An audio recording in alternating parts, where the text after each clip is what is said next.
আপনারা দেখছেন news now, খবরের নতুন ভাষা। রাজধানীর অফিস লেন অপহরণ মামলায় বড় সাফল্য পেল পশ্চিম থানার পুলিশ। দীর্ঘ তদন্তের পর এই ঘটনার মূল চক্রী বা মাস্টার মাইন্ডকে গ্রেপ্তার করা হয়েছে বলে জানিয়েছেন সদর মহকুমা পুলিশ আধিকারিক দেবপ্রসাদ রায়। শনিবার এক সাংবাদিক সম্মেলনে তিনি এই বিষয়ে জানান। অফিস লেন অপহরণ মামলার তদন্তে গুরুত্বপূর্ণ অগ্রগতি ঘটেছে। শনিবার সংবাদ মাধ্যমের মুখোমুখি হয়ে সদর এসডিপিও দেবপ্রসাদ রায় জানান, এই বহুল আলোচিত অপহরণ কাণ্ডের মূল পরিকল্পনাকারী তথা মাস্টার মাইন্ডকে গ্রেপ্তার করতে সক্ষম হয়েছে পশ্চিম থানার পুলিশ। তিনি জানান, ঘটনার পর থেকেই পুলিশ বিভিন্ন সূত্র ধরে তদন্ত চালিয়ে যাচ্ছিল। প্রযুক্তিগত তথ্য, গোয়েন্দা নজরদারি এবং একাধিক ব্যক্তিকে জিজ্ঞাসাবাদের ভিত্তিতে অভিযুক্তের পরিচয় নিশ্চিত করা হয়। এরপর বিশেষ অভিযানে তাকে গ্রেপ্তার করা হয়।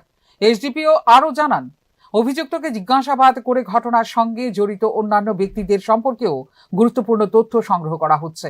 তদন্ত এখনো অব্যাহত রয়েছে এবং প্রয়োজনে আরও গ্রেপ্তার হতে পারে বলেও ইঙ্গিত দেন তিনি।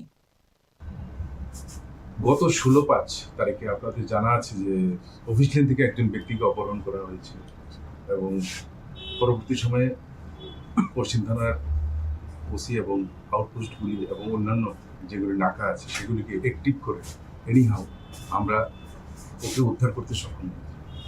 উদ্ধার সেই যে কিডন্যাপ পার্সন ওনাকে উদ্ধার করা হয়েছে এবং তার গাড়িটিকে উদ্ধার করা হয়েছে এবং ওই ঘটনায় 4 জনকে অ্যারেস্ট করে আমরা কোর্টে পাঠিয়েছিলাম। সেই নিউজটা আপনারা করেছিলেন তারা, কিন্তু আমরা বলেছিলাম এই ঘটনার যে মাস্টার মাইন্ড আছে তাকে আমরা ধরব এবং গতকালকে রাত্রিবেলা এই ঘটনার যে মাস্টার মাইন্ড বিশালগড় থেকে তাকে গ্রেফতার করে আনা হয়েছে।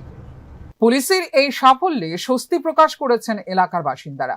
তবে গোটা ঘটনার পেছনে আর কারা জড়িত রয়েছে তা জানতে তদন্তের পরবর্তী অগ্রগতির দিকেই এখন নজর সকলের। ফিউরো রিপোর্ট, নিউজ নাও।